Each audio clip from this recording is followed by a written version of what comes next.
di situasi dan kondisi yang mungkin entah ini merasakan semuanya atau tidak.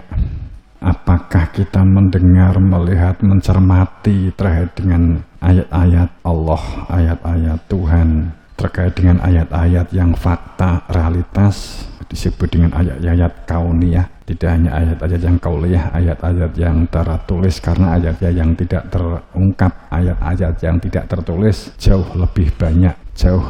Inna fi dzalika laayah. Ini itu semua, dzalika itu semua tentang kejadian, tentang alam, kesemestaan, bahkan tentang diri kita. Kita membaca diri kita saja kan nggak pernah bisa tamat. Kita membaca diri kita sendiri saja tidak pernah bisa katam.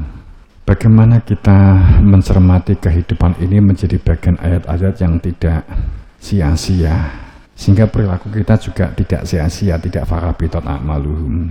Tapi ini ada satu kondisi bahwa keadaan ini semakin Allah buka, mulai Allah tampakkan sebagai ayat-ayatnya, karena akibat adanya sesuatu.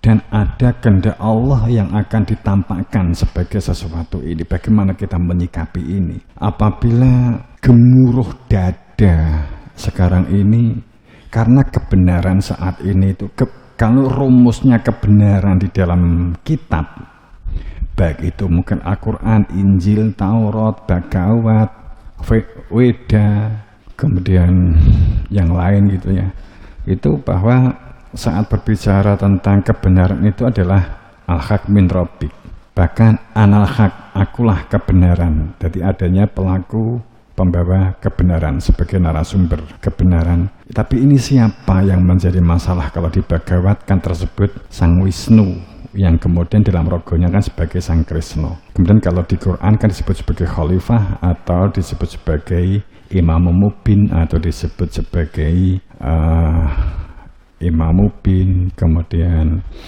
Khalifah, Rasul, Nadhiron, Mundir, kan gitu. Akan tapi tanda bahwa guncangan bumi dalam pengertian fisik itu merupakan refleksi dari bumi yang ada di dalam dada. Di dalam dada ini kan banyak ketidakpastian, ambigu itu. Kebenaran itu sekarang itu kan kebenaran yang muncul kan kebenaran framingnya. Kebenaran ini adalah kebenaran opini.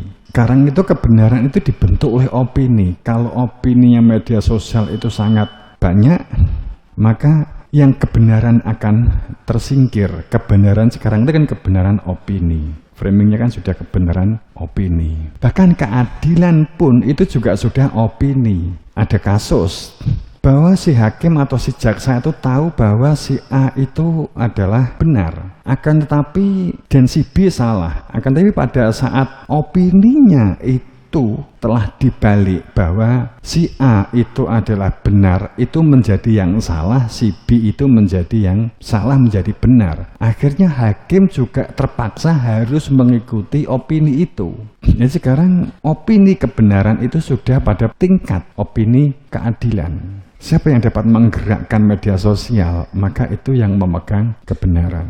Ini yang terjadi. Bagaimana ini semua dibentuk? Di dalam situasi kondisi yang dimana saat ini yang namanya akses itu sangat mudah, sehingga informasi sangat berseliweran, mudah diperoleh melalui gadget dan seterusnya. Ini sepertinya membangun pikiran kita supaya pikirannya awake dhewe, supaya pikiran kita itu diacak-acak oleh sistem algoritma media sosial, sehingga terbawa satu alur.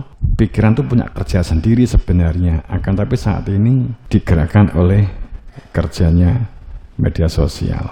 Saat rasional kalah, maka emosional insting. Saya kembali. Apabila bumi ini diguncang, saatnya ini bumi diguncang. Bumi saat ini mungkin masih bumi pikiran, bumi dan langit ya. Pada saat sekarang ini orang kemerungsung, orang judek, orang bingung.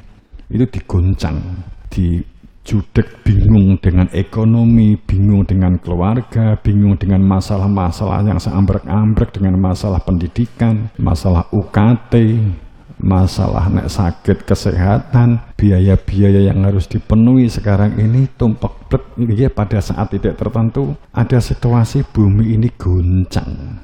Kemudian bumi yang lahir pun juga akan goncang. Akan ada saatnya bumi ini dikeluarkan beban-beban berat yang ditanggung oleh bumi. Jadi orang itu mengatakan entek kesabaranku, entek kesabaran mereka, entek kesabaran. Menurut itu pun sebenarnya juga hasil sebuah opini, sehingga muncullah demonstrasi.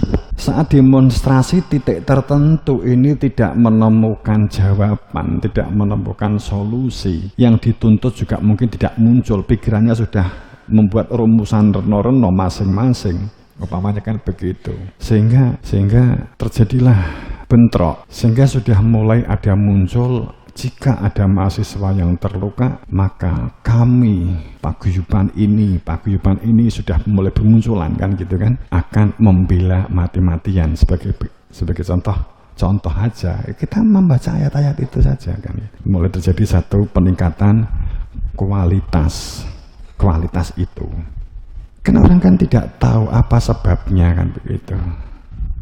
Apa sebab? Saya cuma tidak mengerti ya, kenapa tidak dibuka belak-belakan diskusi, sharing secara terbuka begitu ya. Seperti Istan Jakarta itu permasalahannya kan bisa jadi bukan semata-mata karena akan tenggelam, akan tetapi memang itu gedung itu bukan milik pemerintah, gedung itu kan memang milik negara. Gedung itu dibuat yang sekarang ditempati oleh pemerintahan kita. Ini contohnya, itu sebenarnya karena hak gunanya sudah selesai. 99 sebenarnya sudah selesai. Seharusnya di zaman SBY sudah berpikir harus memindah ibu kota sebagai contoh kan begitu. Memang HGU-nya sudah selesai. Itu yang pertama. Ya, kalau kita ngomong ini ya memang penuh politik. Ini pun juga akan dibully. Kita hanya contoh ya padahal. Kitanya contoh, mau banyak banget itu. Ngomong gini salah, ngomong gini dikira terus enek olokan apa kayak kodok. Ngomong gini dielokne unta. Itulah saat bumi ini digoncang, wis gak iso ngempet unek-unek pikirannya akhirnya demo.